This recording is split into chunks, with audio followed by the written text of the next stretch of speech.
Really nicely done from T1.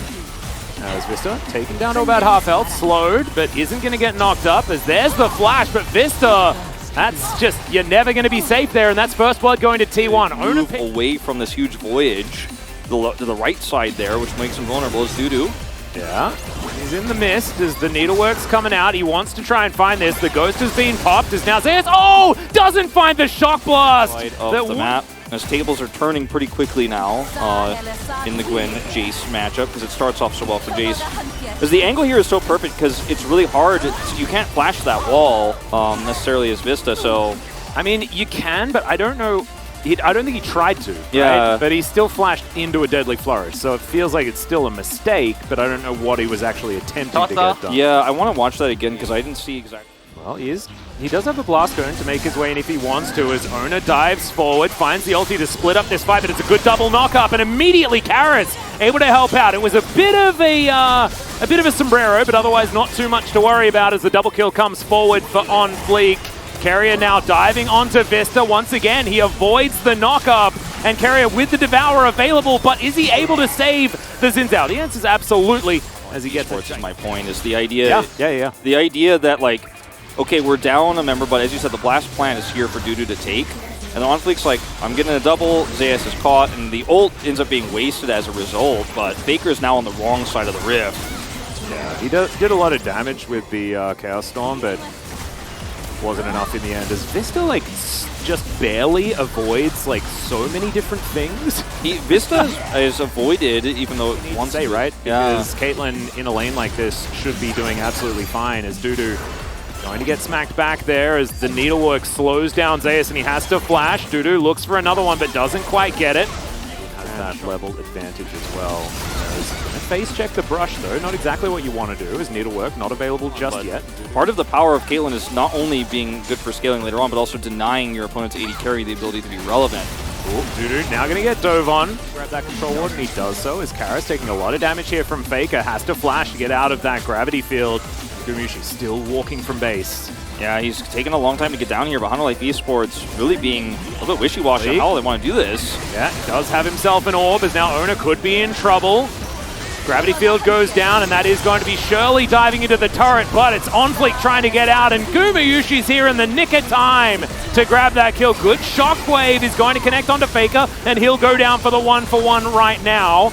As, oh dear, Zeus caught out of position, snipped up there by DuDu as well, as now Una's trying to run himself out as Karis goes golden at the perfect time, and DuDu helps grab yet another kill for Harmful Life, and they should be able to grab themselves a dragon as well, as Keria just voyages his way out. Yeah, a lot of tools used early in the team fight here for T1, hoping that it was going to lead to bigger successes. All right, goodbye. Gale Force is up. And no, we'll walk this one out. T1, can they defend? This tower is very, very low. Faker over to the side. That's a great knock-up as the shockwave is going to connect, but only onto Keria. He eats the grey health and is going to fall down, but now the Chaos Storm as Faker flashes on in. Karis is not going to survive this one. On Fleek doing his best to try and do the same as the curtains have been called. On Fleek, will he have another flag and drag is kind of the question here, as we've traded 1-for-1 so far. As that was a very strange interaction, but that's fine. Death Ray is going to take after the dust settles here. They trade down, but they had better map control after this. They just don't have anything with it.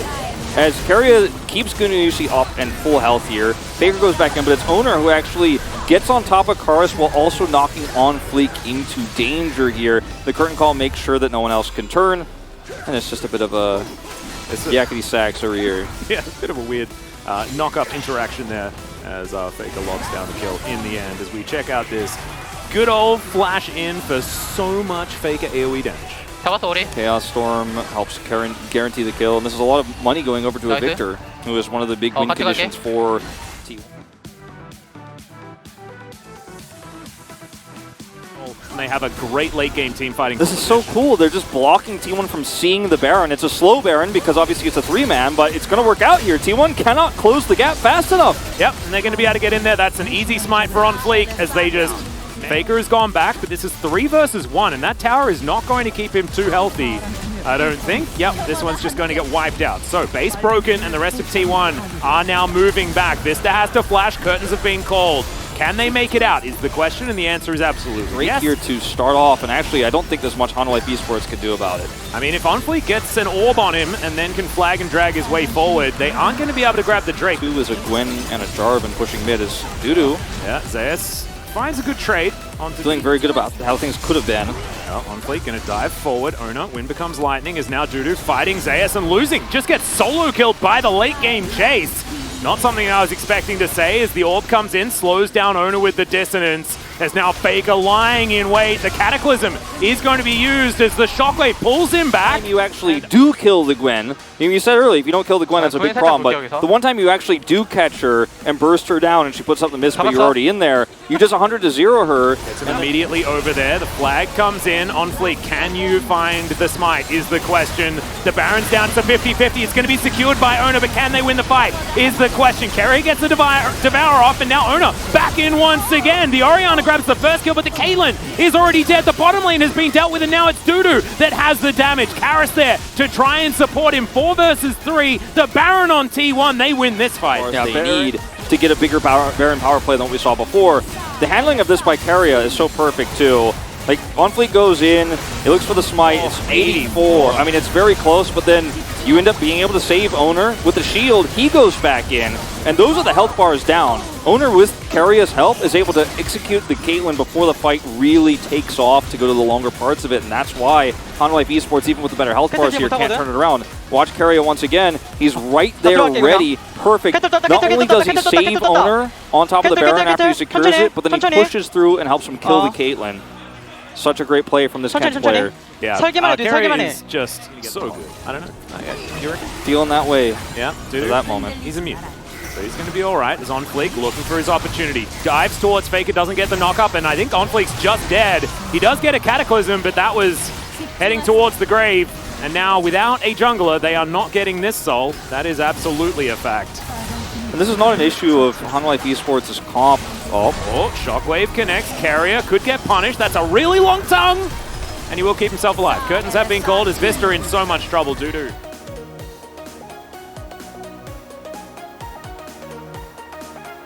Yeah, gonna have to get devoured. And Keria's gonna walk this one out. Ona now finds himself in the company of 4 members. Make that 5 as, yeah, they try and get the kill to Samdi, and he's able to pick that one up. Like trying to get a solo kill in the bot lane. Meanwhile, I think I actually ulted there. But this is really well played by Hanwha Life Esports. They see an opportunity here on Guma, go for it, and then they're able to trap Owner and isolate him here. So as the rest of T1 rotate away, Owner is unfortunately stuck here. Yeah, and it was a coordinated play, and then when Guma... Vista and crew, like, they're heading over here, and T1, they're really just trying to rush this down. They might end up being a 50-50 on this. They might lose both. They should be able to get this. As the teleport immediately comes in. Okay, that is going to be the Baron secured, and the Shockwave does absolutely nothing. Ona now splits up this fight as best he can, as Keria finds himself on the wrong side of the fight. DuDu goes golden. Faker is out of there immediately, but not before taking down OnFleek on his way out. Well, there is a inhibitor that's respawning in 9 seconds time, so no more super creeps are making their way up the waves, as that's a decent stun there onto OnFleek, who decides to go in. That could actually be the end here, as Ona does it as well, but he's able to get himself out of the way. Does so nicely, as that's a great devour, but has Keria actually saved Faker? He gets a huge shield as DuDu goes golden, and now Ona looks for the re-engage. The curtains have been called. It's a 1-for-1, but Gwen for Tom Kench, you will definitely take that if you're T1. It's now the fight continuing, and the double kill for Owner in the end. That is going to be that, as T1 find a team fight early, and they will finish off this game. And that's definitely going to be a vote in the Keria call on this one. You can write it down right now. We can write it down, because that is so many saves he's had this game, including on Faker at the end, which is the most critical one to end the game. Things look shaky in the start of that engage. Things look shaky in the start of that engage, but T1 are able to win it in the end.